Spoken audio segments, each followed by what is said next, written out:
All right, I think we are live. Excellent. Yes, we are live. Hey everyone, sorry for the little delay. Still working out kinks with OBS here. I had to re-log in with my YouTube. I don't know why, but it had to have me reconnect it through a different file setting thing. But yes, we are live.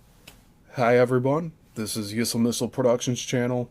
My name is Steven Yissel, and today we are here to get through some of these pamphlets that are written by Ed Leedskalnin himself. And I did show these on the last stream, but today we will be doing a deep dive into A Book in Every Home, which was written by Ed himself. And I'll just give everyone a few minutes to get in here, because I know this was a little delayed, and I apologize. But good to see you all here. I see Denise in the chat, Brenda. Good to see you both. And yeah, stream looks healthy. We have everything looking good. So before we start, I'll just have myself here for a few minutes, and then we will get going. So last part, we have finished this entire book of Coral Castle by Rusty McClure and Jack Heffron. So past 5 parts, if you want to read along or listen along to my reading of this book in its entirety, you can go back and check that out. Also, a plug for Thursday. Thursday we will be continuing the deep dive into the Bermuda Triangle. So this one will be a nice one to check out as well on Thursday. But yeah, we are rolling, we are live. And again, we will be reading from A Book in Every Home, written by Ed himself. You see there, he's holding it in the picture. And has some photos on the back. Just said chill in there, and his... I'm not sure if that was the first one, because everything's a little different. Those trees definitely aren't there anymore if it is the second location where it's currently at now. But alright. I'm going to get the slideshow going.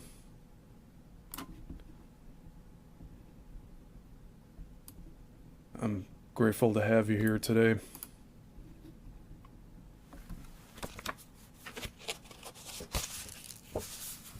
So we do have some... before we start again, we have more photos in this book.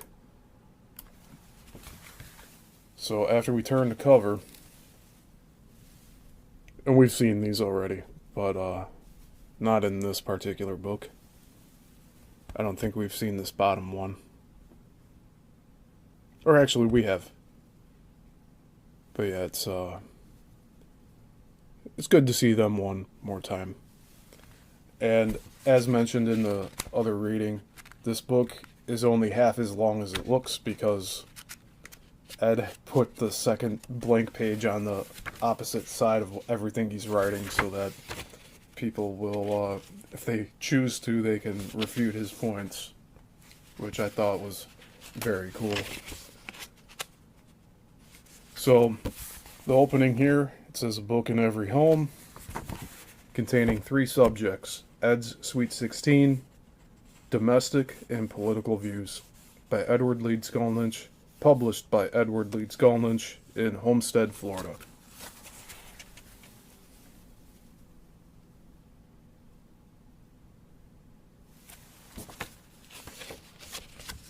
It says copyright 1936 by Edward Leedskalnin.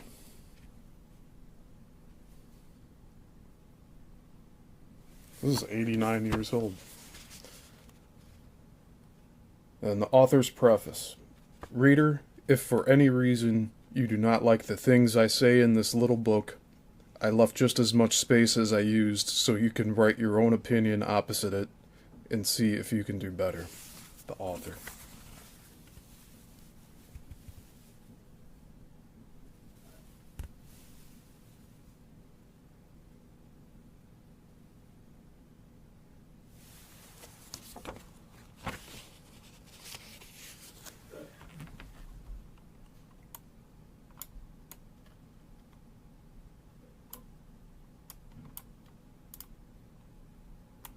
Alright, so we will be getting started here.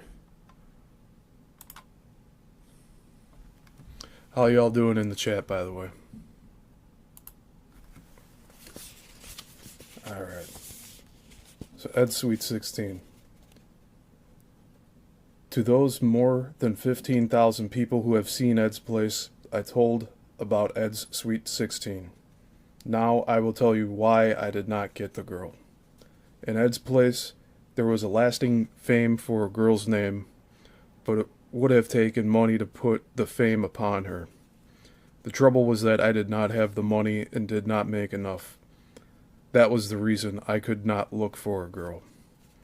Now, I am going to tell you what I mean when I say Ed's Sweet 16. I don't mean a 16-year-old girl, I mean a brand new one. If it had meant a 16-year-old girl, it would have meant at the same time that I made money for the Sweet 16 while she was making love with a fresh boy. I will furnish all the love making to my girl. She will never have to seek any from anybody else, for I believe that there is not a boy or a man in this world good enough to be around my girl, and I believe that the other men also ought to have enough self-respect so that they would think that I am not good enough to be around theirs. Anything that we do leaves its effect, but it leaves more effect upon a girl than it does upon a boy or a man, because the girl's body, mind, and all her constitution is more tender, and so it leaves more impressions. And why should one want to be around anybody's else impressions? And that's the way he wrote that, anybody's else impressions. A girl is to a fellow the best thing in this world, but to have the best one second hand, it is humiliating. All girls below 16 should be brand new. If a girl below 16 cannot be called a brand new anymore, it is not the girl's fault. The mama is to blame. It is the mama's duty to supervise the girl to keep those fresh boys away. In case a girl's mama thinks that there is a boy somewhere who needs experience, then she herself could pose as an experimental station for that fresh boy to practice on, and so save the girl. Nothing can hurt her anymore. She has already gone through all the experience that can be gone through, and so in her case, it would be all right. But all the blame does not rest on the mama alone. The schools and the churches are cheapening the girls.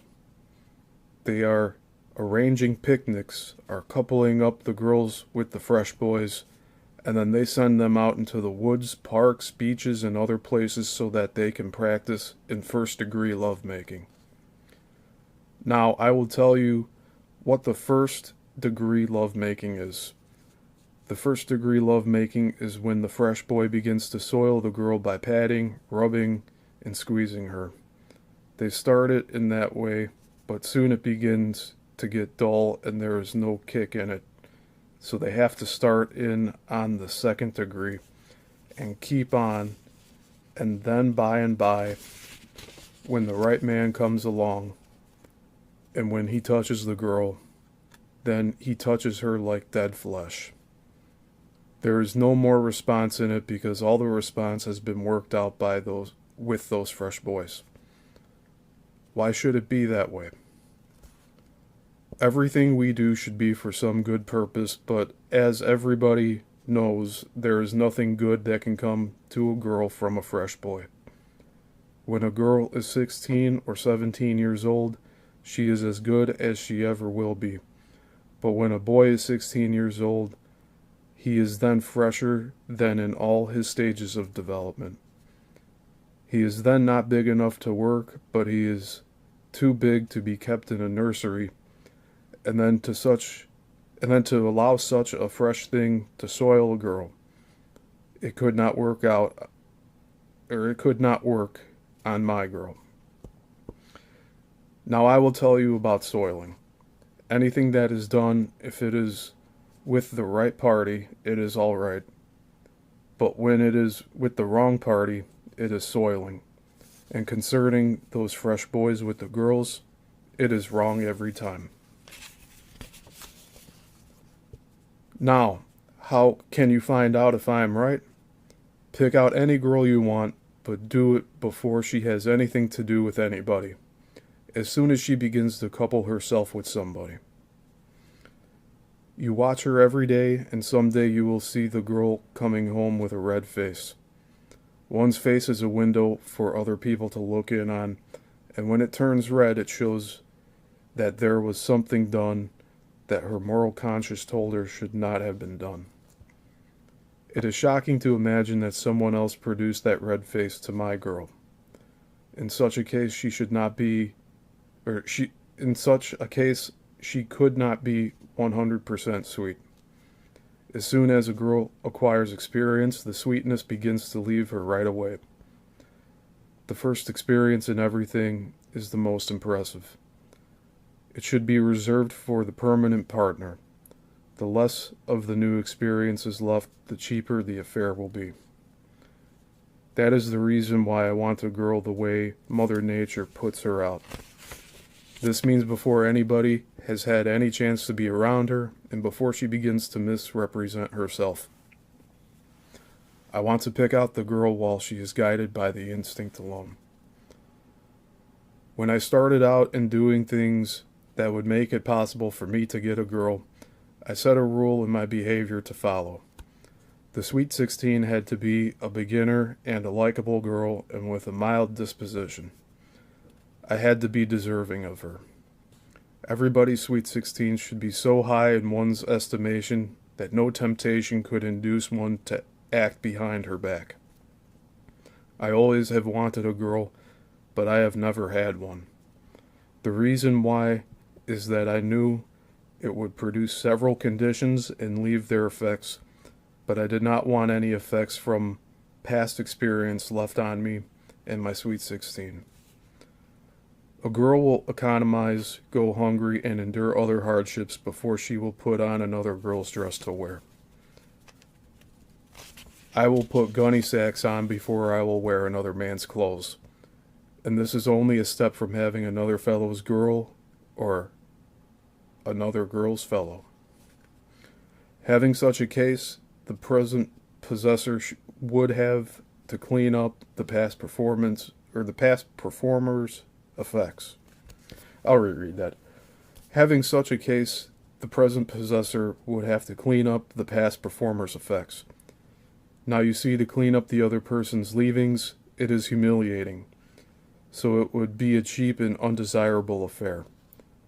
I want 100% good or none. That is why I was so successful in resisting the natural urge for love-making. Now about sweet and how sweet, a girl can be 100% sweet to one and only, and no more. To illustrate, suppose we are two men and a girl together somewhere, and someone else would ask if she is sweet, and we would both say she is sweet. But let her act very friendly with the other fellow, and then if someone should ask if she is sweet, I would say that she is not. Now you see, her friendly action with the other fellow produced a change in me, and it would produce a change in any other normal man. We always strive for perfection. We are only one half of a perfect whole. Man is the bigger and stronger half, and the woman is the other. To be perfect, there must be two. But where there is two, there is no room for more. So the third party is left to go somewhere else with sour feelings. A normal male is always ready to strive for perfection. The female is not. It is not only with human beings, it is the same with every living thing. If you watch a flock of chickens where there is a rooster, and if you add another rooster, you will see them fight to death. One will have to go or be killed, and this is the same thing with the other living things. Lower forms of life are guided by instinct alone, and so the present only comes into consideration. As soon as the other male is chased away, the female is as good as she ever was. But with us, it is different. We are guided more by reason and thought than by instinct, and so the present, past, and future come into consideration. Now, if it is not good today, it was not good yesterday, and it won't be good tomorrow. That is why an experienced girl cannot be 100% sweet. According to my observation, the girls are wrong in looking for their permanent partners. They are too quick. By being too quick, they only get those fellows with quick emotions. All quick emotions are irresponsible and short-lasting. There are two kinds of love, sensual and sentimental. Sensual has the present and little future only. The sentimental love has the present, past, and future, so it is more desirable. It will be slower, but will last longer. Now, girls, when any fellow jumps quickly at you, you had better keep away from him. He is acting wholly selfish. He has no consideration that the action would do any good to you. You are the weakest side, so you should have the better deal, and if you don't get the better deal, there is a little brute in him, and it may come very hard to train it out of him. The fellow who makes an advance towards you, and if he won't state what the eventual purpose will be, he is not a gentleman. All men should know that the girl's primary purpose is to find a permanent partner while they are young. Those fellows who fail to see this are not desirable to have around. Girls below 16 should not be allowed to associate with the boys.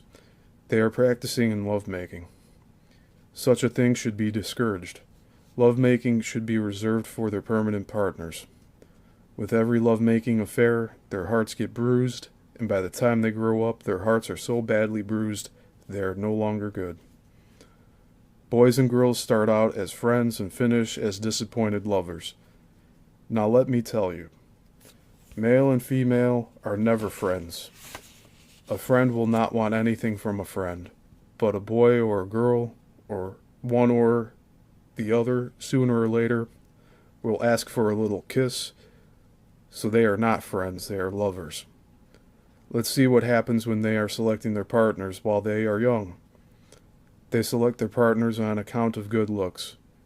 The liking for the good looks remains, but the good looks change, and they change so much in 10 years that you would not recognize them if you had not seen them now and then.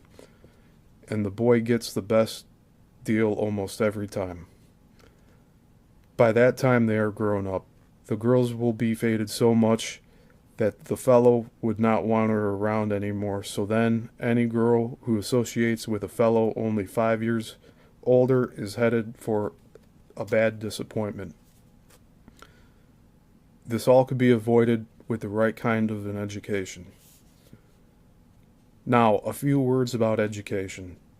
You know, we receive an education in the schools from books. All those books that people became educated from 25 years ago are wrong now, and those that are good now will be wrong again in 25 years from now. If they are wrong then, they are also wrong now, and the one who is educated from the wrong books is not educated, he is misled. All books that are written are wrong. The one who is not educated cannot write a book, and the one who is educated is really not educated, but he is misled, and the one who is misled cannot write a book which is correct. The misleading began when our far distant ancestors began to teach their descendants. You know they knew nothing, but they passed their knowledge of nothing to the coming generations, and it went so innocently that nobody noticed it. That is why we are not educated. Now I will tell you what education is according to my reasoning. An educated person is one whose senses are refined. We are born as brutes, we remain, and die as the same if we do not become polished. But all senses do not take polish. Some are too coarse to take it. The main base of education is one's self-respect. Anyone lacking self-respect cannot be educated. The main basis of self-respect is the willingness to learn, to do only the things that are good and right, to believe in only the things that can be proved, to possess appreciation and self-control. Now, if you lack willingness to learn, you will remain as a brute, and if you do things that are not good and right, you will be a low person. And if you believe in things that cannot be proved, any feeble-minded person can lead you. And if you lack appreciation, it takes away the incentive for good doing. And if you lack self-control, you will never know the limit. So all those lacking these characteristics in their makeup are not educated.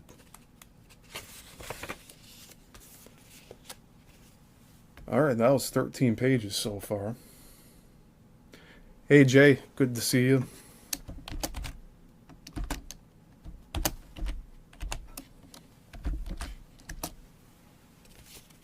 So we're 14 pages in, about halfway through A Book in Every Home.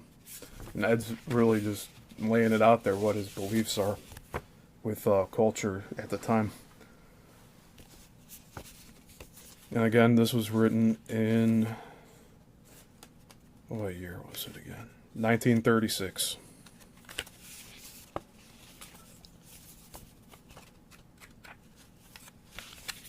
So we're on, I guess it's another chapter. It's called Domestic.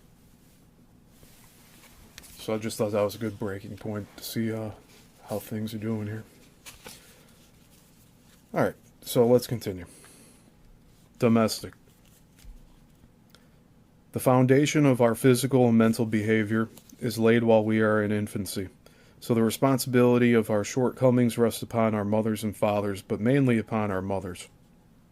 Today, I myself would be better than if... Today, I myself would be better than I am if my mother and father had known how to raise me, and the same is true for almost everybody else. At the first contradiction in any part of your body, you will never notice any mark, but keep it up, and someday you will see a crease, and it will be permanent.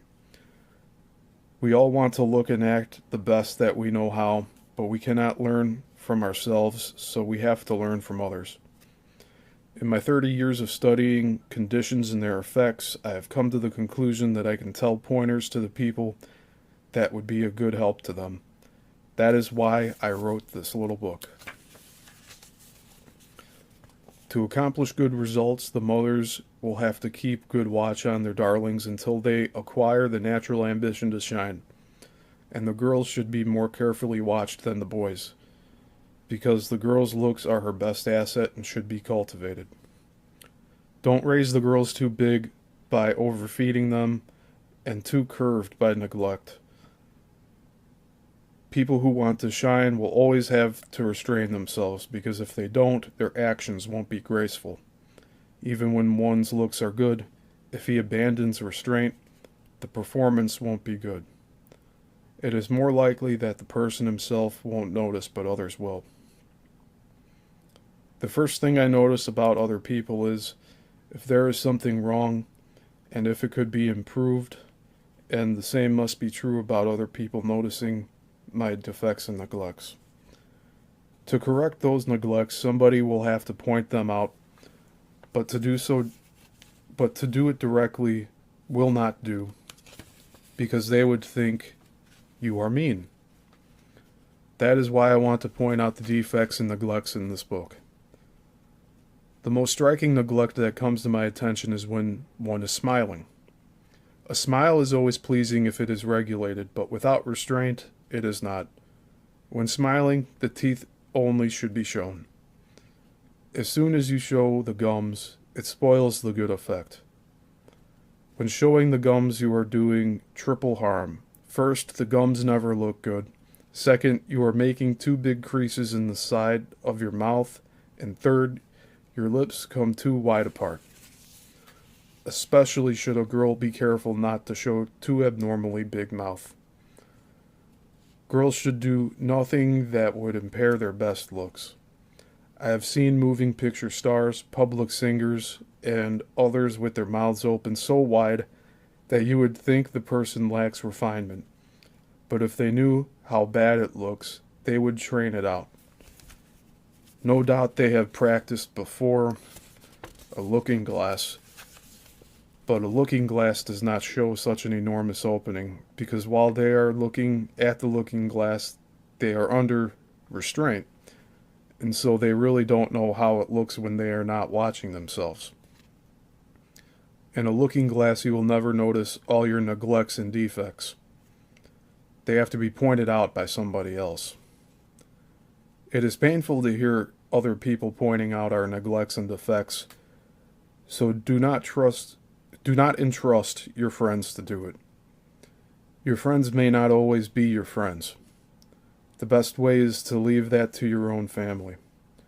Your mother and father will do nothing to embarrass you. Your mother will do it better, and it should be started while one is still a baby. The first thing the mother should do is to watch the baby's mouth so it is not hanging open. The mouth, by hanging open, stretches the upper lip, and when kept open while growing, then when fully grown, the lips will not fit together anymore. Mothers should keep close watch on their children's behavior. As soon as they notice some action and contradiction that is not graceful, they should correct it immediately, because their actions leave their effects. To small children, it doesn't matter how ugly they look, but when they are grown up, the good looks will be the best thing, and when one with a disfigured face cannot be satisfied with oneself. And one with a disfigured face cannot be satisfied with oneself. The foundation for one's best looks will have to be laid while one is small. A graceful smile is pleasing, but if it is not perfect, its pleasing effect is marred. To obtain better results, don't make the smile too big by opening the mouth too wide, drawing the lips over the gums, or drawing one side of the lip more than the other, or drawing both lips to one side and have them twisted. Children should not be encouraged to smile too much. Smiling in due time will produce creases in the sides of their mouths. It would be better to save the smiles till they are grown up. Children, while they are growing, should be watched closely. They are stretching their mouths with their fingers and are jamming two big objects in their mouths and making two ugly faces. All those actions should be forbidden for their future's sake. Eyes should be trained to look in the middle between both lids, never through the forehead. If this is done, it will produce creases in the forehead. When the lids of one eye are more narrow than the other, it should be trained out and equalized. In case one leg is shorter and one shoulder lower, they can be disguised so that other people would not notice it. In walking, the toes should be carried a little out. By carrying the toes out, one can walk better. Shorter steps would make the walking more graceful, and those who stoop over higher heels would help to keep the body more erect. Girls should take smaller steps than boys. By taking smaller steps, the body would not jump as much up and down or swing from side to side. Mothers should study the other people's children and then pick out the best model from which to train their own child. Everybody should be trained not to go out anywhere before somebody else has examined them to see if everything is all right. It would save many people from unexpected embarrassment. All right. So now we are on to, I guess would be the unofficial third chapter. It's titled Political. And we will just continue here. Political. Before I say anything about the government, let's establish a base for reasoning. All our ideas should produce good and lasting results, and then anything that is good now would have been good in the past, and it will be good in the future, and it will be good under any circumstances, so any idea that does not cover all this broad base is no good. To be right, one's thought will have to be based on natural facts, for really, Mother Nature can only tell what is right and what is wrong, and the way that things should be. My definition of right is that right is anything in nature that exists without artificial modification, and all the others are wrong. Now suppose you would say it is wrong. In that case, I would say you are wrong yourself because you came into this world through natural circumstances that you had nothing to do with. And so as long as such a thing exists as yourself, I am right and you are wrong. Only those are right whose thoughts are based on natural facts and inclinations. It is natural tendency for all living things to take it easy.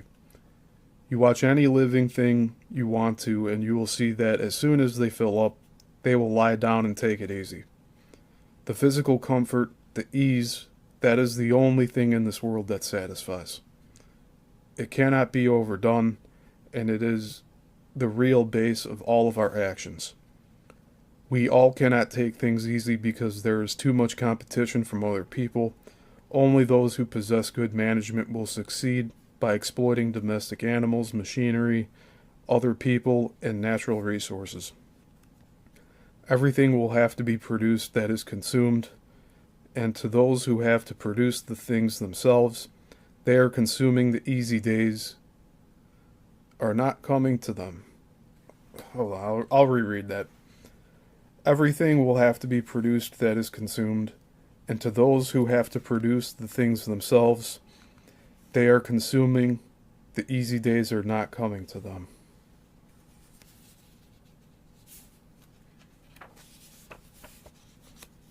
So I understand why some people say this is written a little bit just disjointedly, but it's all good.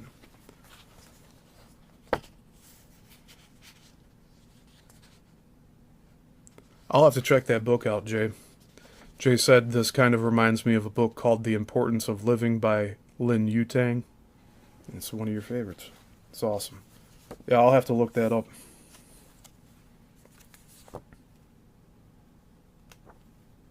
All right, let's continue. We're on page 23. And really, there's only... Yeah, there's not that many pages left. 20. It goes up to 26, and then there's a few photos. It has been told to you that the government is for the purpose of protecting life and property, but it is really to protect property and life. Nobody wants your life, but everybody wants your property. In international dealings, when an army conquers the land, they don't want the people, they want the physical property. And so do the thieves and the bandits. They want your money and property, and if you will submit peacefully, they won't harm you. Now you see, nobody wants you. They want your property. So really the property is the one that needs the protection and not you. You are the protector yourself. Government to be lasting will have to be just.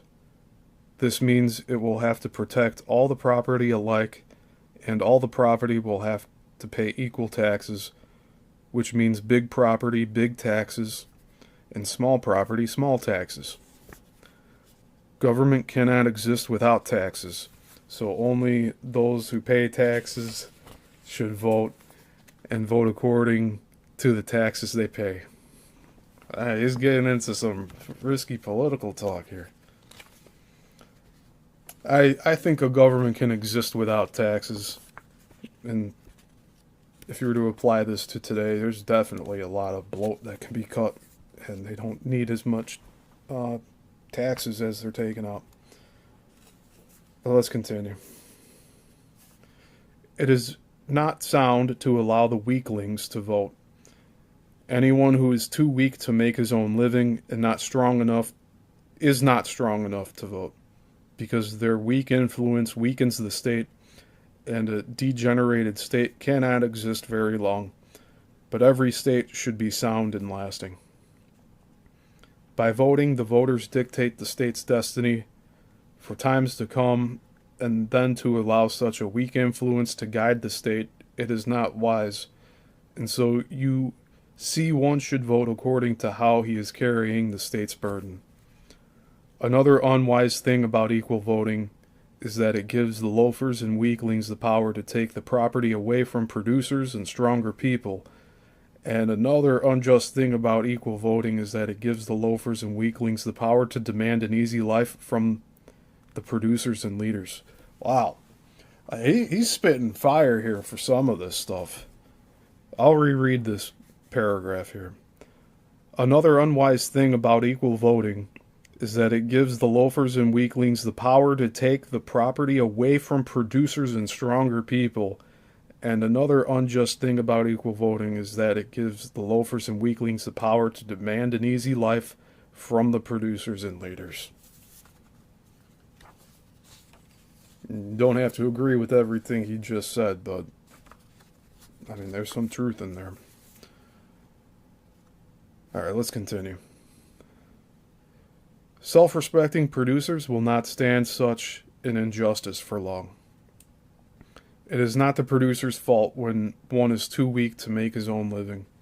The producer's life is just as sweet as the weakling's and loafer's life is to them. All people are independent, so you see everybody will have to take care of themselves, and if they cannot, they should perish, and the sooner they perish, the better it will be. To be lasting, the government should be built in the same way as the supreme power of the land, quote, the army, end quote. Governments have been rising and falling, but the army always remains. You know there is no equality in army, and so there can be no equality in the state. If you are not equal producer, you cannot be an equal consumer. 50% of the people don't want to lead, they want to follow. They want somebody else to furnish the money for their living expenses, and as long as such a condition exists, they are not equal with their leaders. That is the reason why everybody should be put in the right place according to their physical and mental ability. There is only one way to share the national income. It is by sharing the production. And if you are not producing equally, you cannot share equally. Nobody is producing anything for others. They are producing only for themselves. People are individuals. For instance, if you want an excitement, you will have to test the thrill yourself. Or if you have a pain, you will have to bear it yourself. Or if you want to eat, you will have to eat for yourself. Nobody can eat for you. And so it is that if you want the things to eat, you will have to produce them yourself. And if you are too weak, too lazy, lack machinery and good management to produce them, you should perish. And that is all there is to it.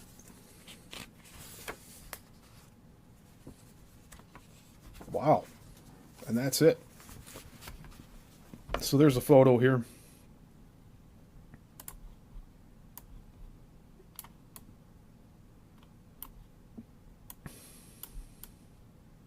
There we go. This is another photo that was in the book we read.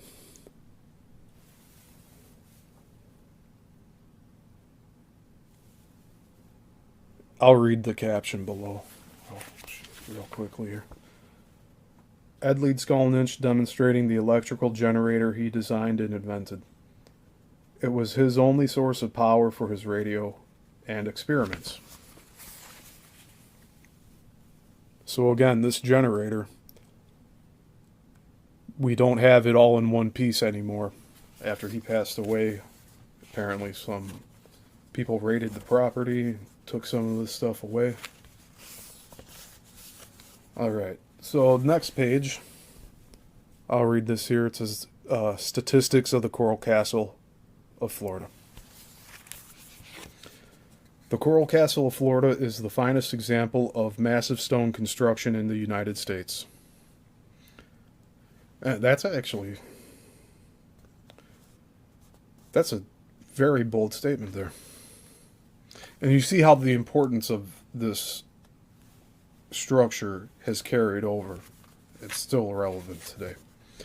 The Coral Castle of Florida is the finest example of massive stone construction in the United States. A study of the immense sizes and weights of coral rock excavated, moved, and used in its construction, in comparison with those used in many of the famous works around the world, establishes it as an authentic wonder of the world. The fact that it was accomplished entirely by one man makes it all the more remarkable. Together there are approximately 1,000 tons of coral rock used in the construction of the walls and the tower alone. A stupendous achievement for one man, unequaled in all history. In addition to over 100 tons of coral rock were used in the carvings of the artistic objects throughout the entire park. Okay, I'll get back to showing these photos I took. Didn't mean to just have my face down while reading that for you. All right. South and west walls. There are 65 sections of stone weighing a total of approximately 420 tons, or an average of 6.5 tons each in these walls. East wall. There are a total of approximately 240 tons of coral rock in this wall, which contains the following: Crescent of the East, 23 tons. Planet Mars, 18 tons. Planet Saturn, 18 tons. Obelisk, 28.5 tons. North wall. Contains 149.5 tons of stone. This wall contains the heaviest stone in the park, weight 29 tons. Also the Polaris telescope, 25 feet tall and weighing 28 tons.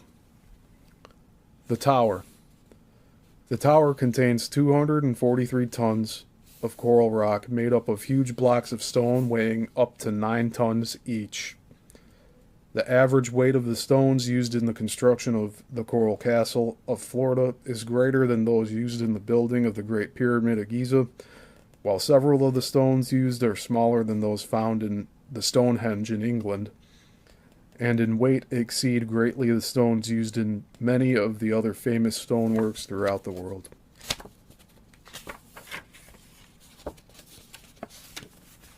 All right. And we just have one more photo left in this book, and it's on the very last page.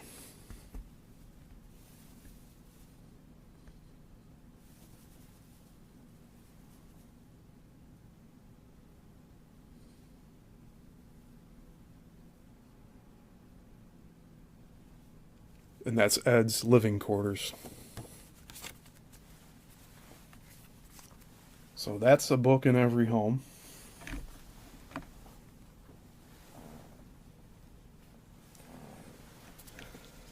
And we're only at 44 minutes. That's great. So now I think we will move on to the next one here. So we got 3 left.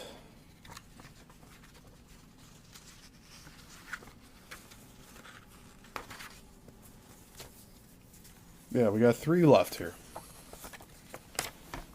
We have Mineral, Vegetable, and Animal Life by Ed. We also have Magnetic Current by Ed.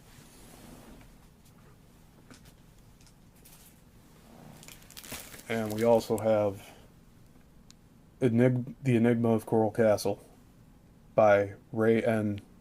Stoner. I think we'll keep this for next time.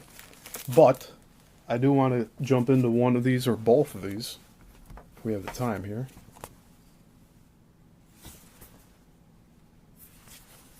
You know what? I want to get into this right now. Magnetic current. So I think this is where a lot of the meat and potatoes are for what really interests me in this whole case. This whole Coral Castle. Alright. So let's begin. Magnetic Current by Ed Leedskalnin, Rockgate, Homestead, Florida, USA. Copyright August 1945 by Ed Leedskalnin. Magnetic current. This writing is lined up so when you read it, you look east, and all the description you will read about magnetic current, it will be just as good as your electricity, or just as good for your electricity. Following is the result of my 2 years experiment with magnets at Rockgate, 17 miles southwest from Miami, Florida, between 25th and 26th latitude and 80th and 81st longitude west. First, I will describe what a magnet is. You have seen straight bar magnets, U-shaped magnets, sphere or ball magnets, and Alinco magnets in many shapes, and usually a hole in the middle. In all magnets, one end of the metal is North Pole and the other South Pole, and those which have no end, one side is North Pole and the other South Pole. Now, about the sphere magnet. If you have a strong magnet, you can change the poles in the sphere in any side you want, or take the poles out so the sphere will not be a magnet anymore. From this you could see that the magnet can be shifted and concentrated, and also you can see that the metal is not the real magnet. The real magnet is a substance that is circulating in the metal. Each particle in the substance is an individual magnet by itself, and both North and South Pole individual magnets. They are so small that they can pass through everything. In fact, they can pass through the metal easier than through the air. They are in constant motion. They are running one kind of magnets against the other kind, and if guided in the right channels, they possess perpetual power. The North and South Pole magnets, they are cosmic force, and hold together this earth and everything on it. Each North and South Pole magnet is equal in strength, but the strength of each individual magnet doesn't amount to anything. To be of practical use, they will have to be in great numbers. In permanent magnets, they are circulating in the metal in great numbers, and they circulate in the following way. Each kind of the magnets are coming out of their own end of the pole and are running around and are running in the other end of the pole and back to its own end, and then over and over again. All the individual magnets do not run around, and some run away and never come back, but new ones take their place. The Earth itself is a great big magnet. In general, these North and South Pole individual magnets are circulating in the same way as in the permanent magnet metal.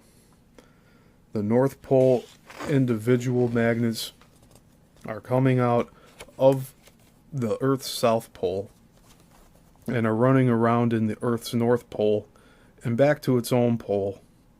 And the South Pole individual magnets are coming out of the Earth's North Pole and are running around and in Earth's South Pole and back to its own end. Then both North and South Pole individual magnets start to run over and over again. In a permanent magnet bar between the poles, there is a semi-neutral part where there is not much going on in or out. But on the Earth, there is no place where the magnets are not going in and out, but the magnets are running in and out at pole ends more than at the equator. Now you get the equipment, and I will tell you so you can see for yourself that it is not in the way I have told. Get a permanent magnet bar 4 inches long, a U-shaped magnet that is strong enough to lift from 10 to 20 pounds, an Alnico magnet about 3 inches long, and that's spelled Alnico, Alnico, is about 3 inches long, 2 1/2 inches wide, 1 inch thick. Hole in the middle and poles at each end, several feet in length of hard steel fishing line. Line when it is not in coil, it stays straight, and a soft steel welding rod 1/8 of an inch thick and 3 feet long. From the fishing wire and the welding rod, you will make magnets or compasses, and if you hang them up in fine threads by middle and keep them there, they will be permanent magnets. When you are making a magnet pole in the welding rod, use U-shaped magnet. South pole magnet to make North pole magnet in the rod, and use U-shaped North pole magnet to make South pole magnet in the rod. You can drag the magnet over the rod from end to end, but never stop in the middle. If you stop in the middle, there will be an extra pole, so it will not disturb the magnet circulation. Use iron filings to test the rod if there is any magnets in the middle. And if there is, the filings will clink to it. Then drag the permanent magnet over the rod and it will take it out. To take the magnet out from rod ends, approach or touch the rod end with the same kind of magnet that is in the rod by dipping the rod's ends in iron filings. You will see how it works. Break 3 pieces of steel. Break three pieces of the steel fishing line, just long enough to go in between the 2 poles of U-shaped permanent magnet. Put them endwise between the 2 poles and take them out. Hang one by middle with fine thread and hang it up in east side of the room where there is no other magnet or metal around. Now you will have a permanent magnet or compass to test the polarity in other magnets. For more delicate use, hang the magnet in spiderweb. To test the strength of a magnet, use iron filings. Put the U-shaped permanent magnet 2 feet west from the hanging magnet. Hold the North Pole magnet in level with the hanging magnet.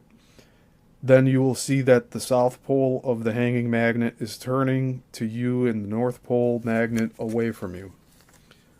Now put the South Pole permanent magnet pole in the same level. This time North Pole magnet will turn to you and the South Pole magnet away from you. This experiment shows 2 things.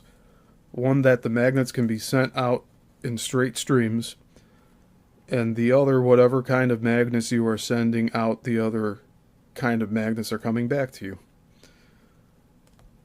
Take 2 pieces of steel fishing line wire, put them in U-shaped magnet, hold a little while, take them out, bend a little back in one end and hang them up, and make it so that one magnet's lower end is North Pole magnet and the other South Pole magnet.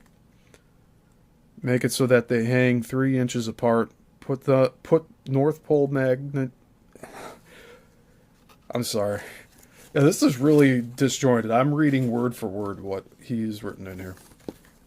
But I'll continue here.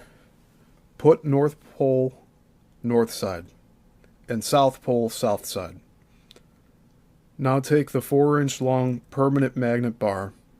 Hold North Pole in north side and South Pole in south side. Raise slowly up to the 2 hanging magnets, then you will see that the hanging magnets are closing up. Now reverse. Put North Pole of bar magnet south side and South Pole north side. This time when bar magnet approaches, the hanging magnets will spread out. This experiment shows that north and south pole magnets are equal in strength and that the streams of individual magnets are running one kind of magnets against the other kind. Cut a strip of a tin can about 2 inches wide and a foot long. Put the north pole of the U-shaped magnet on top of the strip and dip the lower end in iron filings and see how much it lifts. Now put the south pole on top and see how much it lifts. Change several times, then you will see that the north pole lifts more than the south pole. Now put the north pole magnet under the iron filing box and see how much it pushes up. Now change, put south pole magnet under the box and see how much it pushes up. Do this several times, then you will see that the south pole magnet pushes up more than the north pole magnet. This experiment shows again that on level ground the magnets are in equal strength. Now take a 3-foot long soft steel welding rod. It is already magnetized as a permanent magnet. Hang it on a fine thread so it is in level. Now measure each and you will see that the south end is longer. In my location at Rockgate, between 25th and 26th latitude and 80th and 81st longitude west, in 3-foot long magnet, the south pole end is about a 1/16 of an inch longer. Farther north it should be longer yet, but at equator both ends of the magnet should be equal in length. In Earth's south hemisphere, the north pole end of magnet should be longer. All my hanging magnets are compasses. They never point to the Earth's magnet pole, neither to the geographical pole. They point a little northeast. The only reason I could figure out why they point in that way is looking from the same geographical meridian the north magnetic pole is on. The south magnetic pole is 115 longitudes west from it. In rough estimation, the Earth's south magnetic pole is 260 miles west from the same meridian the Earth's north magnetic pole is on. That causes the north and south pole magnets to run in northeast and southwest direction. My location is too far away from the magnet poles, so all my magnets are guided by the general stream of individual north and south pole magnets that are passing by. Now I will tell you what magnetic current is. Magnetic current is the same as electric current, is a wrong expression. I'll reread that. Magnetic current is the same as electric current is a wrong expression. Really, it is not one current. They are two currents. One current is composed of north pole individual magnets in concentrated streams, and the other is composed of south pole individual magnets in concentrated streams. And they are running one stream against the other stream in whirling, screw-like fashion, and with high speed. One current alone, if it be north pole magnet current or south pole magnet current, it cannot run alone. To run, one current will have to run against the other. Now I will tell you how the currents are running when they come out of a car battery and what they can do. Now get the equipment. First, put a wooden box on floor, open side up. Cut 2 notches in the middle so you can put a 1/8 of an inch thick and 18-inch long copper wire across the box. You see, copper's being introduced here. I'll continue. Put the wire one end east, the other west. Stay yourself west. Put car battery south side of the box, positive terminal east, negative terminal west. Get 2 flexible leads and 4 clips to fit the battery and the bare copper wire. Connect the east end of the copper wire with positive terminal. Clip the west end of the copper wire with the west side flexible lead. Leave the connection with negative terminal open.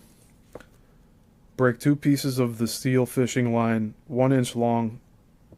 Put each piece by middle across the copper wire, one on top of the copper wire and the other under. Hold with your fingers. Now touch the negative terminal with the loose clip. Hold until the copper wire gets hot. Take them off. Now you have 2 magnets. Hang them up by the middle in fine thread.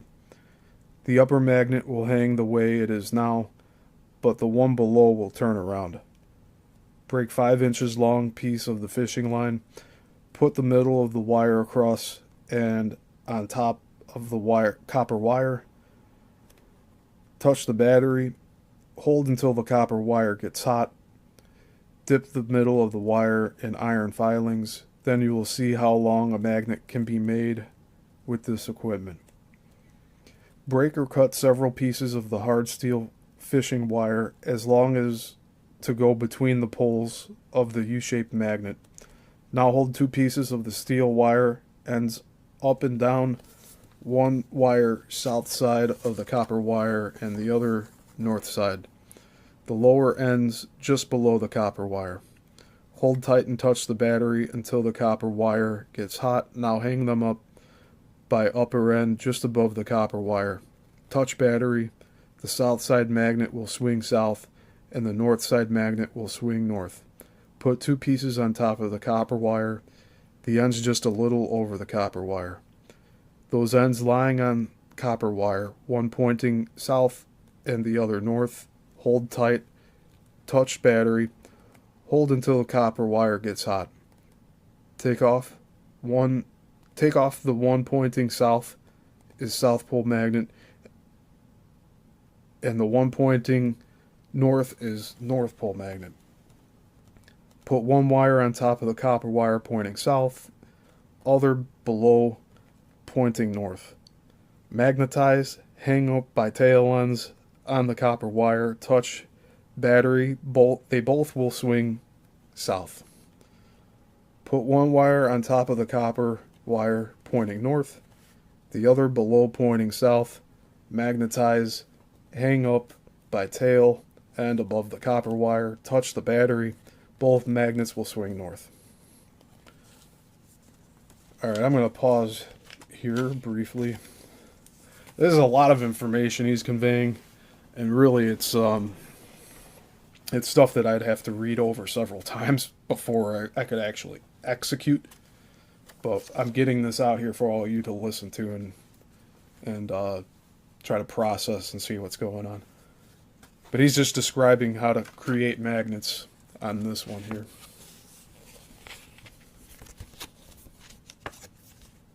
So, yeah, let's continue.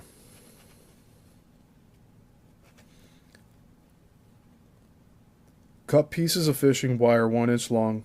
Put them by the middle on top and across the copper wire. Hang tight, touch battery until the copper wire gets hot. Okay, so I think I read that part. Okay, so next paragraph. Take 1 piece of hard steel fishing wire, dip in iron filings, and see there is no magnet in it. This time hold the wire up and down the lower end on the middle of the copper wire. Hold tight.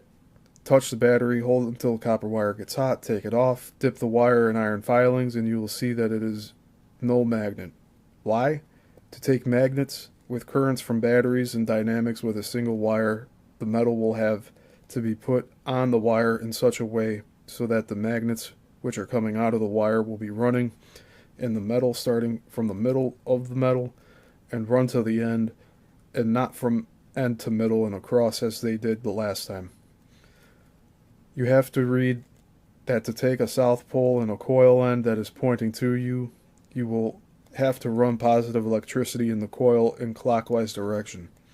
I can tell you that the positive electricity has nothing to do with making a south magnet pole in the coil.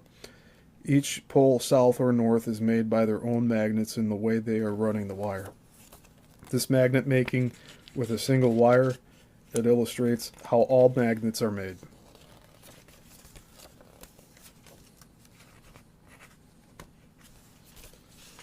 In a car battery, the North Pole magnets run out of positive terminal and South Pole magnets run out of negative terminal. Both kinds of magnets are running one kind of magnets against the other kind and are running in the same right-hand screw fashion. By using the same whirling motion and running one kind of magnets against the other kind, they throw their own magnets from the wire in opposite directions. That is why if you put a magnet metal across the copper wire, the one end is North Pole and the other end South Pole. Get 4 pieces of wire, size 16, 6 inches long, 2 copper and 2 soft iron. Bend one end of each wire back so the clips can hold it better. Use copper wire first. Put both wires in clips, connect with battery, and have the wire ends square. Now put the loose ends together and pull them away. Then you will notice that something is holding you back. What is it? They are magnets. When you put the ends together, the North and South Pole magnets are passing from one wire to the other, and in doing it, they pull the wire ends together. Now put the soft iron wire in the clips, put the loose ends together, and pull them away. This time the passing magnets hold the wire ends together stronger. Put the ends together many times, then you will see which wire gets red first, and which will make the bigger bubble in the end. And watch the little sparks coming out from the bubbles. Stretch the bubbles out while they are in liquid form. Then you will see in the bubble that something is whirling around. Those little sparks you see coming out of the bubble, they are not the magnets, but the magnets are the ones which throw the sparks out of the bubbles. When all the magnets that are in the wire, if they cannot pass over to the other wire, they are expending the bubble and running out of it and carrying the metal sparks with them. When the bubble is cool, break it up, and you will see the space left where the magnets were in. Get 2 pieces of lumber, 1 by 6 inches, a foot long. Nail them together so that one lies flat on the floor and the other on top, the edges up and down. Cut a notch in the end in upper piece, 4 inches deep and as high as to hold a piece of wood or brass that would not hold needle points, or that would hold needle points in ends, and have a hole in middle to hold the 3-foot magnet. Balance the magnet good so it would stop on its right magnetic position. Now put the car battery south side positive terminal east and negative terminal west. Connect the east end of the copper wire with positive terminal and connect the west end of the copper wire with the west side lead. Hold the copper wire just above the magnet 1/4 of an inch north of magnet's end. Hold in level and square. Touch the battery, then you will see the magnet swinging east. Now put the battery north side, positive terminal east, negative terminal west. Connect west end of the copper wire with negative terminal. Connect east end of copper wire with east side lead. Put the copper wire on top of the magnet 1/4 of an inch south of magnet's end. Hold the copper wire just above the square and level. Touch the positive terminal, then you will see the magnet swinging west. If the battery is right, magnet strong enough, and the magnet rod balanced good, it will repeat the same thing every time. I think the batteries are not made right. Sometimes there is more of North Pole magnets than there is South Pole magnets. They should be equal. The same as from generators, which do not run the South Pole magnets in frame or base, but run directly away the same as they run the North Pole magnets. From the following experiment, you will see that the battery is not balanced right. Put the copper wire across the box, one end east, the other end west. Connect one lead a foot west from east end and the other lead with west end. Hang a magnet in spider web and put the magnet in same level with the copper wire. Keep the copper wire end a little away from the magnet's north pole. Connect east lead with positive terminal. Tap the negative terminal several times with the loose clip and see what the magnet is doing. Change the terminal, change the tapping, move the box and copper wire to the south pole end. Repeat the same thing. Then you will notice sometimes the copper wire end pushes away the north pole magnet, and sometimes it pulls it in, and the same thing happens with the south pole magnet, and sometimes it does nothing. So it shows the battery is irregular. Connect the leads with batteries terminals to make a loop. Keep the leads on the same level with battery. Drag a hanging magnet over the loop and the connections between the battery's terminals. You will see that one end of the magnet keeps inside the loop and the other outside. And the same thing happens when the magnet crosses the connection between the terminals. This experiment indicates that the north and south pole magnet currents are not only running from one terminal to the other, but are running around in an orbit and are not only running one time around, but are running many times around until the north and south pole individual magnets get thrown out of the wire by centrifugal force and by crowding. While the north and south pole magnets were in their own terminals, they only possessed pushing power. The pulling power they acquire only if the other kind of magnets are in front of them. Like the permanent magnets, if you put the opposite magnet in front of it, then they will hold together. The same way you have done with the 6 inches long pieces of copper and soft iron wire.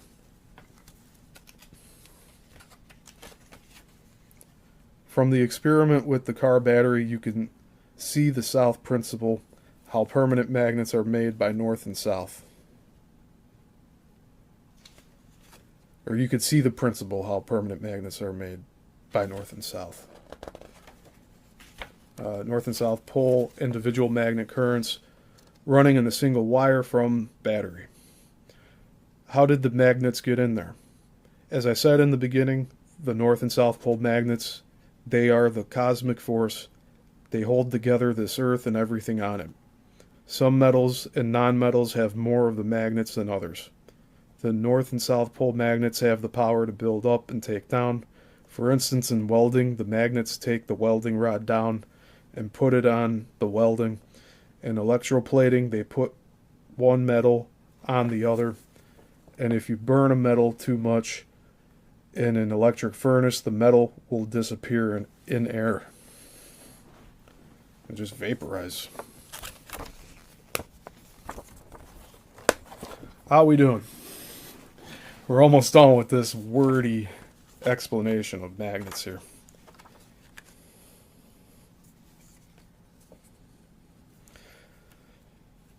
Yeah, we're on page 10 of 19, so we are more than halfway through. And I think this will be the last thing we'll read for today. Then we'll have 2 pamphlets left to read going forward. Let's continue. The north and south pole magnets were put in the car battery by a generator.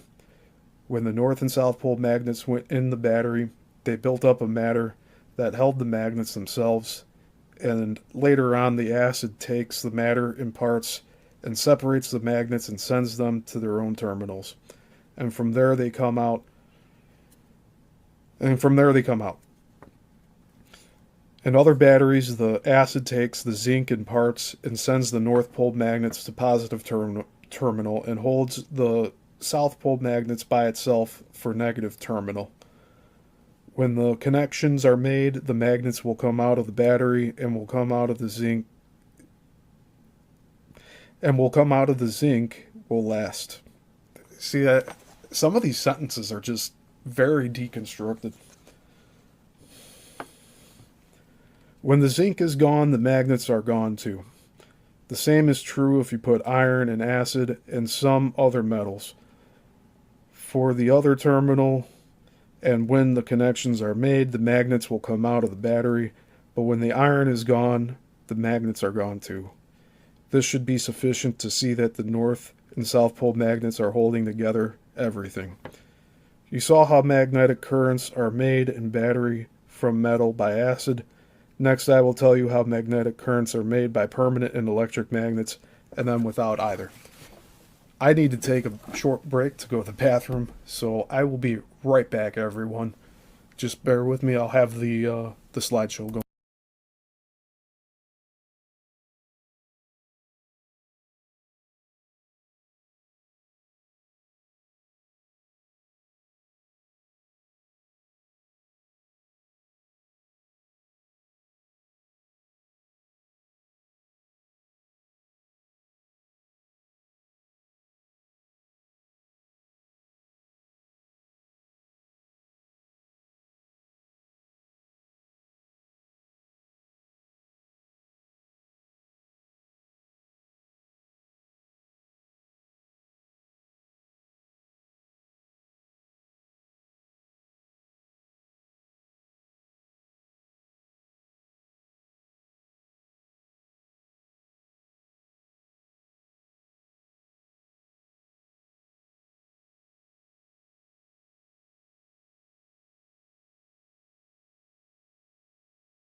Alright, everyone, I'm back. Thanks for bearing with me.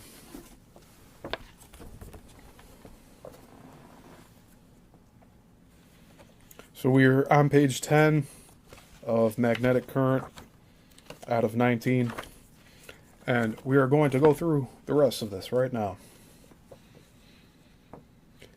This time you will make an equipment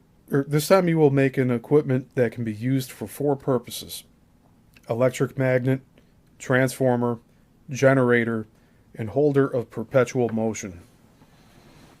So he's describing here how to make his perpetual motion machine for anyone that wants to go back and try this later. I only advise anyone to try this if you know what you're doing and following step by step. Bend iron or soft steel bar 1 1/2 inch in diameter. Bend in a U shape, each prong a foot long and 3 inches between the prongs. Make 2 spools from brass or aluminum 6 inches long and big enough for the bar to go in. Wind 1,500 turns of insulated copper wire, size 16, on each spool. Put on as close to the bend as it will go. Connect the battery with the coils so that each current is running in both coils at the same time, and so that one end of the bar is north pole and the other south pole. Now you have an electric magnet.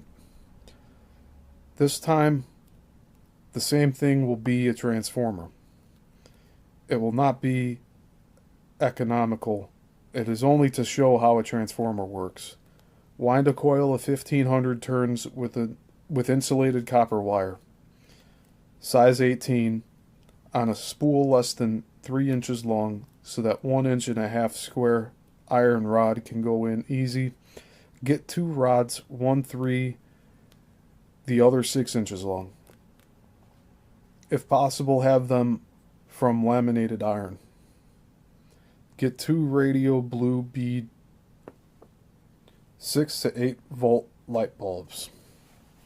And I'll reread that. Get 2 radio blue bead 6 to 8 volt light bulbs. Now connect 1 light bulb with the 3-inch coil. Put the coil without a core between the loose ends of the iron prongs. Connect the 6-inch coils with battery. Leave negative terminal open. Tap the negative terminal. Then you will see the wire inside the light bulb turn red. Put iron core in the coil's hole. Tap the battery. This time it will make light. Why did it not make just as much light the first time? The battery put just as much magnet in those iron prongs the first time as it did the last time. But as you see, the coil did not get the magnets. Now you see the soft iron has a lot to do to make magnetic currents. Magnetic currents, or if you want to call it electric current, make no light. We only get light if we put obstructions in the light bulbs. In the light bulbs, the wire is so small that all magnets cannot pass through easily, so they heat the wire up and burn and make light. If the wire in the bulb had been as large inside as it is outside, then there would be no light. Then those individual magnets which are in the coil would dissipate in air. Both north and south pole individual magnet currents which came out of the car battery and went in the transformer were direct currents, but the light in the bulb was caused by alternating currents. Have in mind that always there are 2 currents. One current alone cannot run. To run, they have to run one against the other. You transformed currents in kind. I will tell you how to transform currents in strength. To make higher voltage, you wind the coil with smaller wire and more turns and half. Alright, let me reread this. To make higher voltage, you wind the coil with smaller wire and more turns. And to have less voltage, wind the coil with bigger wire and less turns. The difference now is that this transformer makes alternating currents from direct currents, and the power line transformers using alternating currents to make alternating currents in this transformer. The iron prong ends remain the same magnet pole, but in power line transformers, the magnet poles alternate. In power line transformers, the currents only are in motion, and in this transformer, the currents are in motion, and you are too. Now about the generator. In the first place, all currents are alternating. To get direct currents, we have to use a commutator.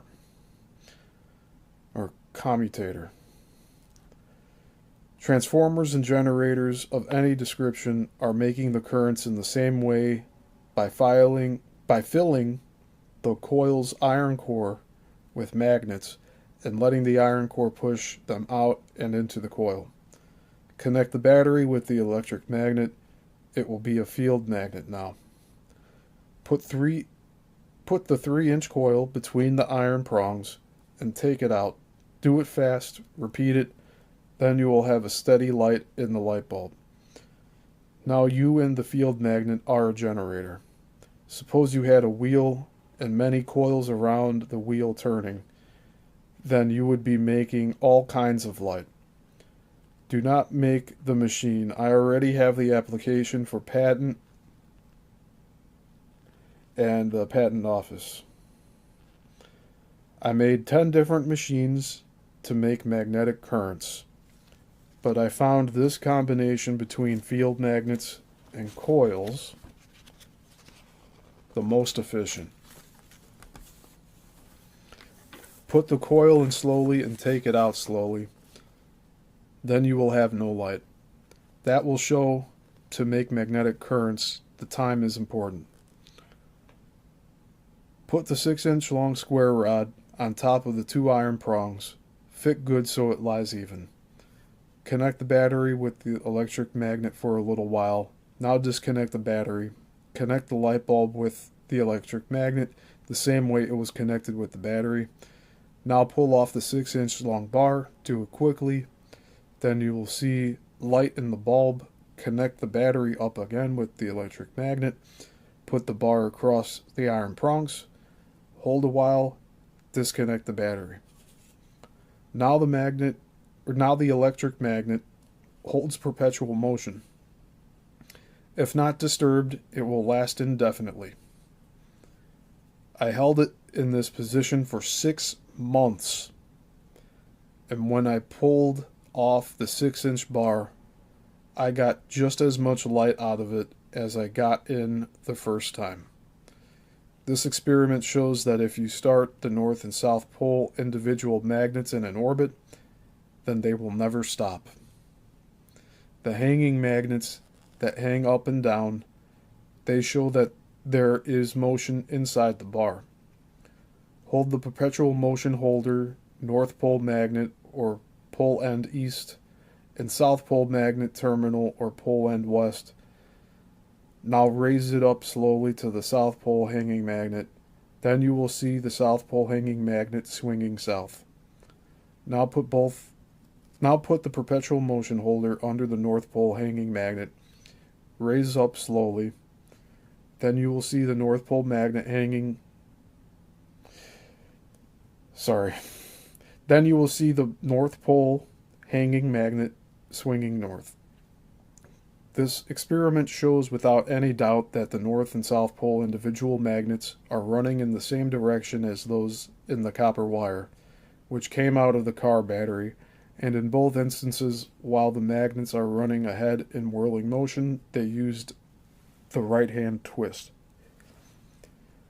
Get that Alnico magnet and make it so that you could turn it around, if possible, more than 2,000 revolutions a minute. Connect the light bulb with the perpetual motion holder. Put it on the spinning Alnico magnet and in the hole between prongs and the square iron bar. Now spin the Alnico magnet around and see how much of the light you get. Now take the iron bar off, then you will get more of the light. It shows that if it is closed, some of the magnets which are in the iron prongs will run around in an orbit and will not come out, but when the orbit is broken, they will run in the coil, and the result will be more light. Put a paper box with plenty of iron filings in it on the horizontally spinning Alnico magnet. Then you will see how the spinning magnet builds up ridges and ditches. Now put the magnet so that it can be turned vertically. Spin the magnet, then you will see the filings running against the motion and building up ridges and ditches. Put on finer filings, then there will be finer ridges and ditches. Spin one way and then the other way, then you will have some rough idea how magnets build up the matter.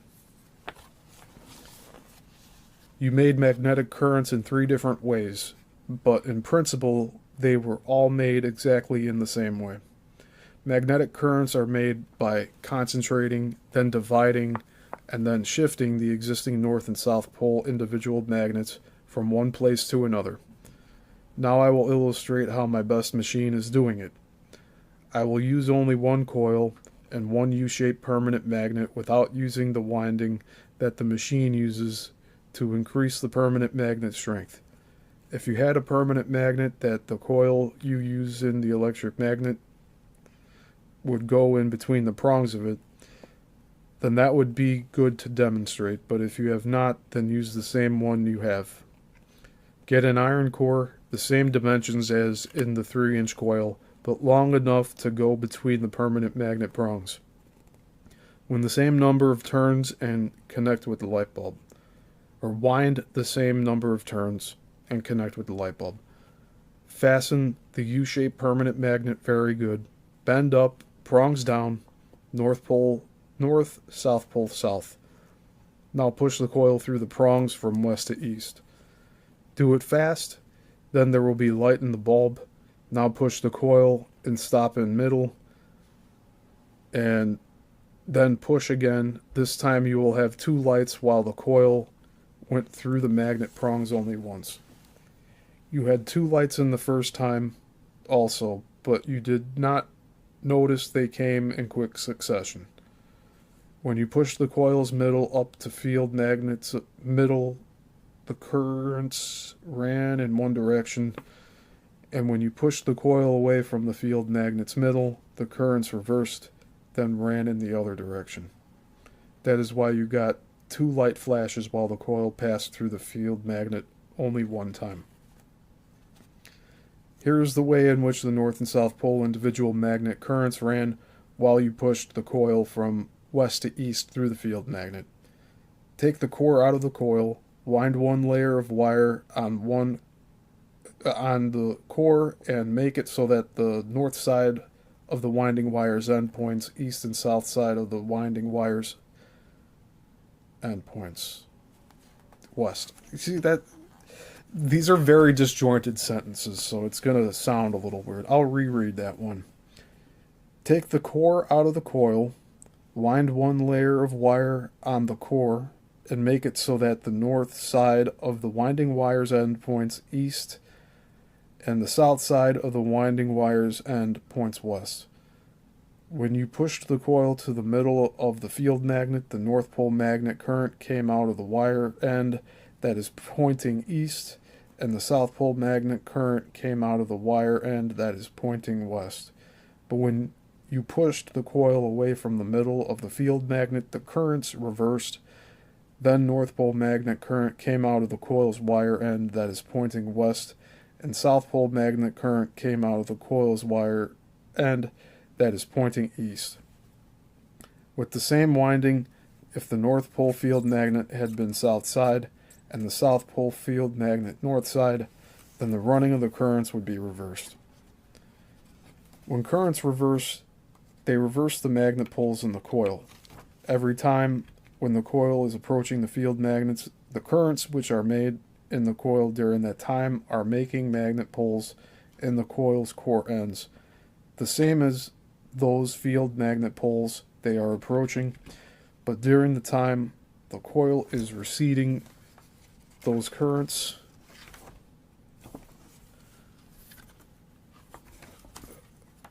I apologize.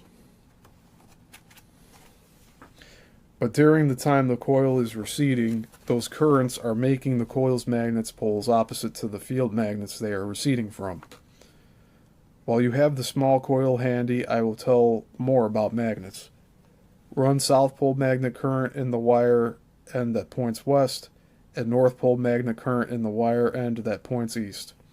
Now north end of the coil is south pole, and south end of the coil is north pole. Now run north pole magnet current in west end of the wire, and south pole magnet in east end of the wire. This time the north end of the coil will be north pole, and the south end of the coil will be south pole. You made the 1-inch long magnets with a single wire, but if you had the same size of wire in a coil, you now have and would put a bigger steel bar in the coil, then you would have a bigger and stronger magnet. But to make a stronger magnet yet, you would have to wind more layers on top of the coil that you have now. When you were making the small magnets with a single copper wire, you wasted too many north and south pole individual magnets. You only got in the steel wire very small part of the magnets that came out of the copper wire. You are still wasting the north and south pole magnets. You do not get 1/2 of the magnets in the steel or iron bar from those which are in the coil. To get more magnet out of a coil, put the coil in steel or iron tube. Then the tube outside the coil will be a magnet, the same as the coil's core, but the magnet poles will be opposite. It means at the same coil end, if the core end is north pole, the tube end would be south pole.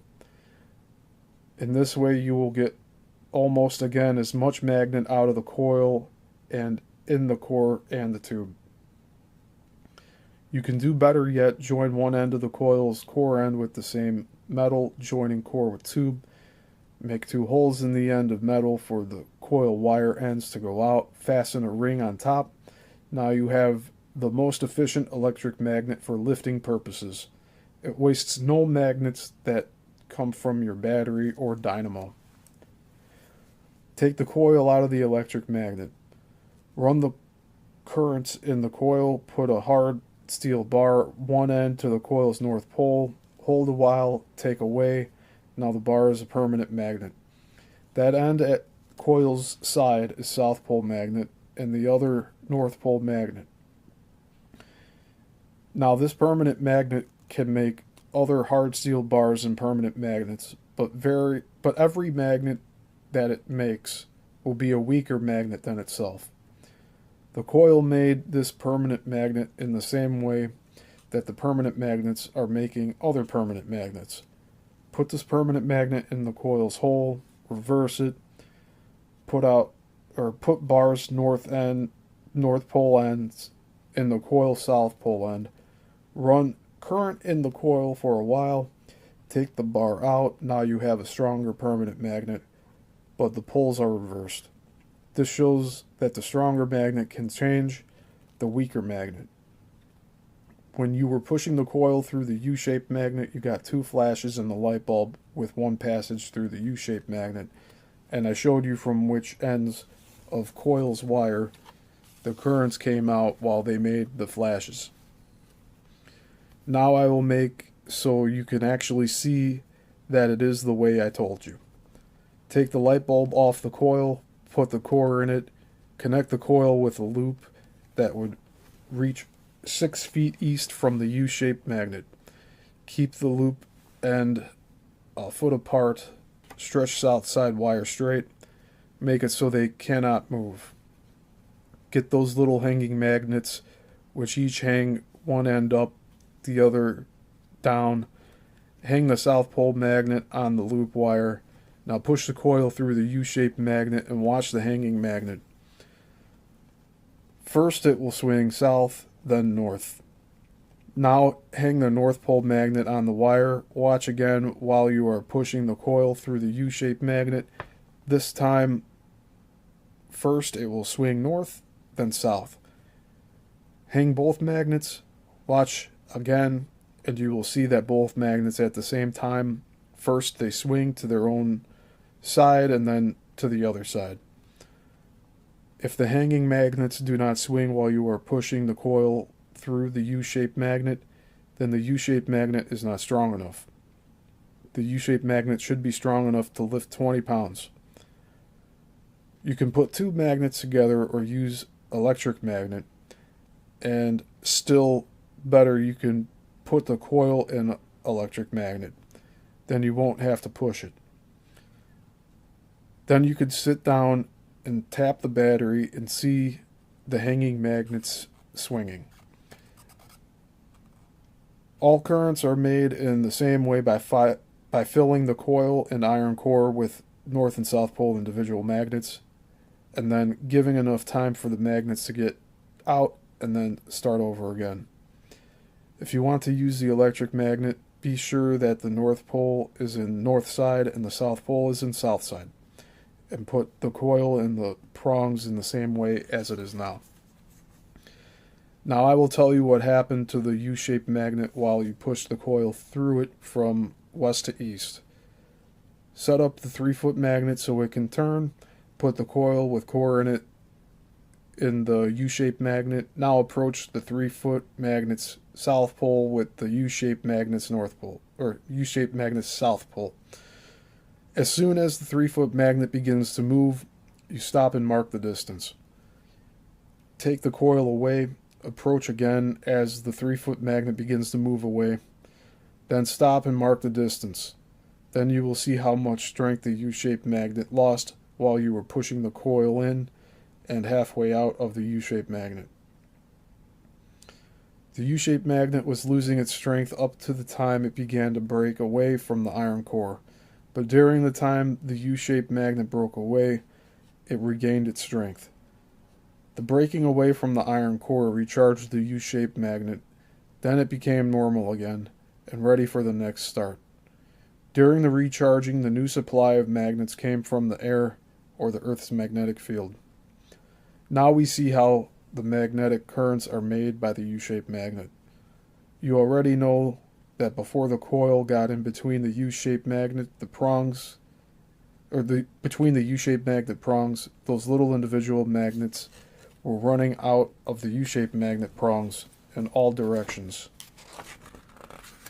But as soon as the coil's core came in effective distance from the U-shaped magnet's prongs, then these little individual magnets to run in the core and the coil and kept running until the core broke away from the U-shaped magnet prongs. Now you see those little individual magnets ran out of the U-shaped magnet and ran in the soft iron core. But the soft iron core never held the magnets, it pushed them out. To prove it, you put 5 or 6 thin iron strips on edge, slant just so that they will not flop over. Now approach to the ends of those strips with a magnet and you will see they flop over. Hold the strips a little loose by the ends and they will spread out. I think this is enough to show that the soft iron never held those magnets. It pushed them out. As soon as those little individual magnets get pushed out of the soft iron core, then they run in the coil. When they run in the coil, they are in bulk form.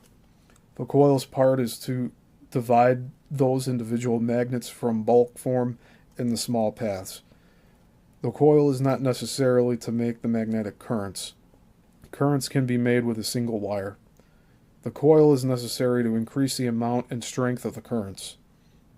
The coil is similar to any cell battery. One cell alone does not amount to anything.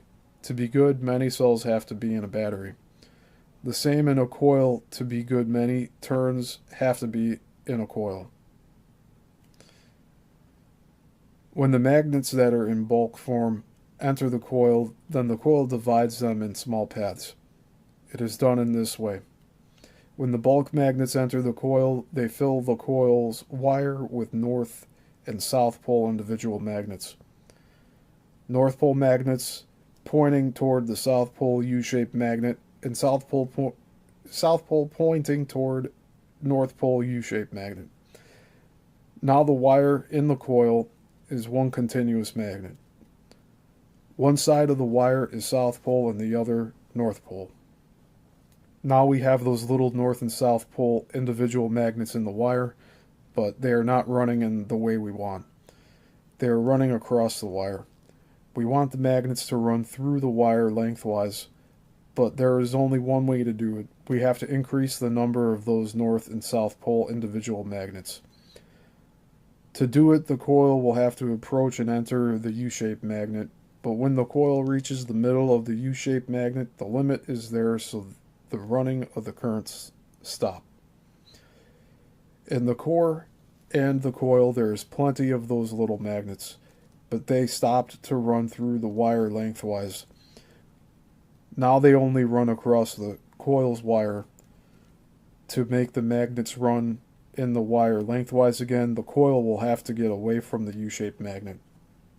As soon as the coil begins to move away from the U-shaped magnet, then those little north and south pole individual magnets begin to run again through the wire lengthwise, but in opposite direction until the magnets in the iron core are gone. I told you that the coil is a magnet during the time the currents are made. Now I will show you. Get a small paper box to go in between the prongs of the U-shaped magnet. Put iron filings in it. Wrap 6-inch long soft wire with paper. Put the wire in box with iron filings. Now put the box between the U-shaped magnet's prongs. Raise the wire up, then you will see filing strands clinging to the insulated iron wire. Raise the wire up slowly, then the filing strands will sag and fall. Take the box out, put the wire in the filings again. Raise up and you will see that the wire is no magnet, but during the time it was between the U-shaped magnet prongs, it was a magnet. This shows that during the time the coil moves through the U-shaped magnet, the coil becomes a magnet, but its function is double. Some individual north and south pole magnets run through the coil's wire crosswise, and some run through the coil's wire lengthwise. Maybe you think that it is not fair to use iron wire to demonstrate how magnet currents are made, but I can tell you that if I do not use the iron core in the coil, I can make more of the magnetic currents with soft iron wire coil than I can with copper wire coil. So you see, it is perfectly good to use iron wire to demonstrate how magnetic currents are made. You can do the same thing with the copper wire in using iron filings, but only on a smaller scale. You saw how the magnets are running through a wire crosswise. Now I will tell you how they are running through the wire lengthwise. Before the magnets start to run through the wire lengthwise, they are lined up in a square across the wire. One side of the wire is North Pole magnet side and the other side is South Pole magnet side. When the coil begins to approach the middle of the U-shaped magnet and the currents begin to run, then the magnets which are in the wire begin to slant. North Pole magnets pointing east, the same as the coil's wire end where the North Pole magnet current came out, and the South Pole magnets pointing west, the same as the coil's wire end where the South Pole magnet current came out. When the coil reaches the middle of the U-shaped magnet, then the currents stop to run. Now the North and South Pole magnets are pointing across the wire again. When the coil begins to move away from the middle of the U-shaped magnet and the currents begin to run, then the magnets which are in the wire begin to slant, but this time the North Pole magnets are pointing west, the same as the coil's wire end where the North Pole magnet current comes out, and the South Pole magnets pointing east, the same as the coil's wire end where the South Pole magnet currents came out. When the coil moves out of the U-shaped magnet's effective distance, the currents running stop. This is the way the alternating currents are made. When the individual North and South Pole magnets are running through a wire lengthwise, they are running in a slant and whirling around while running ahead. You can see the slant by watching the sparks when you are putting together and pulling away soft iron wire ends which are connected to the battery by their other ends. To see how the currents are running out of the coil's wire, which those 6 1-inch long magnets which lie on the glass, or watch those 6 1-inch long magnets which lie on the glass. Put those magnets together with ends even, then let them loose, then you will see that they will roll away, and if the magnets be stronger, then they will roll away farther. This is the way the North and South Pole individual magnets are running out of the coil's wire lengthwise. The reason the North and South Pole individual magnets do not run across through the coil's wire as fast out as they run in, while the coil is between the U-shaped magnet, the coil's wire is insulated. There is an airspace around every wire, and as it is known that the dry air is the best obstruction for the magnets to go through, and as you know, the coil is well insulated so the damp air does not get in. It is well known that it is many times easier for the magnets to run in metal than in air. Now you see when the magnets run in the wire, they hesitate to run out of the wire across the same way as they came in. So more of the new magnets are coming in the wire crosswise than they can get out crosswise. So they get pushed out through the wire lengthwise. Now you know how the alternating magnetic currents are made. You have been wondering why alternating currents can run so far away from their generators. One reason is between every time the currents start and stop, there is no pressure in the wire, so the magnets from the air run in the wire, and when the run starts, there already are magnets in the wire which do not have to come from the generator. So the power line itself is a small generator which assists the big generator to furnish the magnets for the currents to run with. I have a generator that generates currents on a small scale from the air without using any magnets around it. Another thing, you have been wondering how a U-shaped permanent magnet can keep its normal strength indefinitely. You know the soft iron does not hold magnets, but you already have one that holds it. It is the perpetual motion holder. It illustrates the principle how permanent magnets are made. All that has to be done is to start the magnets to run in an orbit, then they will never stop. Hard steel U-shaped magnets have a broken orbit, but under proper conditions it is permanent. I think the structure of the metal is the answer.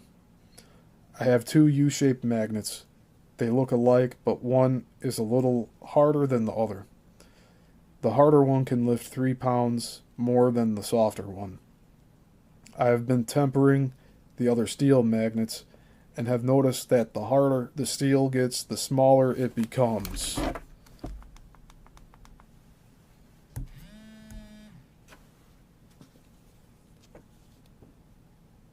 That shows that the metal is more packed and has less holes in it so that the magnets cannot pass through it in full speed. So they dam up in the prong ends. They come in faster than they can get out. I think the ability for the soft steel welding rod to hold magnets is in the metal's fine structure. The reason I call the results of North and South Pole magnets functions magnetic currents and not electric currents or electricity is the electricity is connected too much with those non-existing electrons. If it had been called magneticity, then I would accept it. Magneticity would indicate that it has a magnetic base, and so it would be all right. As I said in the beginning, the North and South Pole magnets, they are the cosmic force. They hold together this Earth and everything in it, and they hold together the moon too. The moon's north end holds South Pole magnets, the same as the Earth's north end. The moon's south end holds the North Pole magnets, the same as the Earth's south end. Those people who have been wondering why the moon does not come down at... let me reread that. Those people who have been wondering why the moon does not come down, all they have to do is give the moon 1/2 of a turn so that the north end would be in the south side, and the south end is in the north side. And then the moon would come down.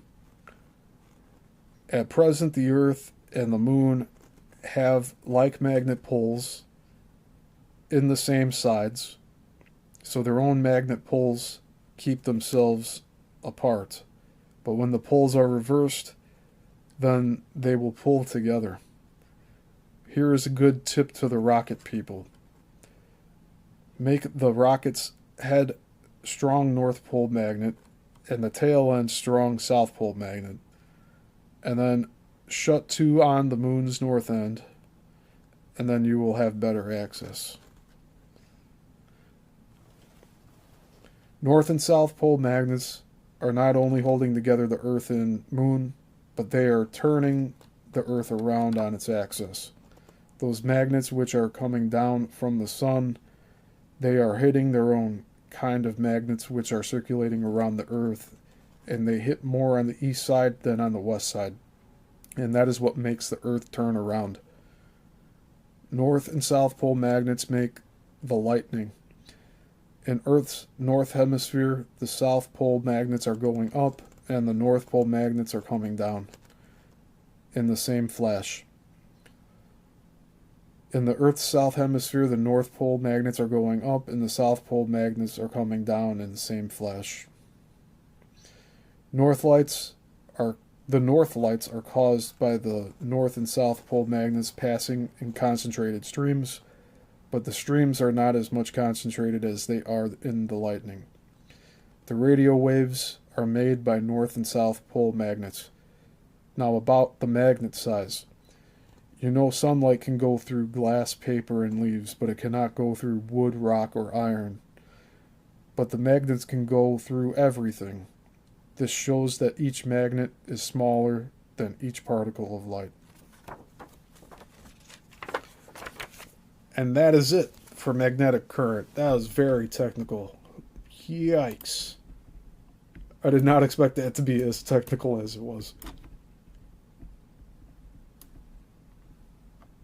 But yeah, that is it for today. Oh yeah, Jay, Enter the Stars is going off on the copper today. I need to catch up with some of his stuff. It's been a little while. So, for next time, we will read Mineral, Vegetable, and Animal Life by Ed Leedskalnin. And then we will either start or just completely finish this as well, The Enigma of Coral Castle by Ray N. Stoner. But we'll start off with Ed's pamphlet here, the last of 3 of them. And I think that'll be good for part 7. Yeah, my 7 o'clock alarm's going off. So we did good. We're at just under 2 hours. I'm figuring out OBS. Each time we do a new live, it's getting easier. So now that I know what I have to do, everything should be going much smoother. I will be here again on Thursday. And I'm just going to show you what we'll be reading. Thursday, The Bermuda Triangle by Charles Berlitz. We will get into chapter 2, which is a little over 20 pages long. So that will be its own show. And that'll be part 2 of our deep dive into Bermuda Triangle. If you haven't watched Madness Hour episode 3 yet, please go check it out. I had to do some re-uploading with all of this. I needed to see what the difference is with just having a live versus re-uploading it for a like a regular published video. And it seems to be working out all right. So I'll continue to do that. So please hit like and subscribe. I do have the super chats enabled now, and I believe Jay was the first one to give a super chat the other night, so I really appreciate that. And really, just take care of yourselves. I hope you're all doing well. And Thursday, 2 days from now, I will be back here with the Bermuda Triangle series. And next Tuesday, we will be on part 7 with Coral Castle with this series. And hopefully we could wrap it up within 2 hours. That would be kind of cool. And that way we'll have 7 parts instead of 8. But if we have to split it up, we will. This was very technical today. Thanks for hanging in, everyone. And yeah, until the next one, class dismissed.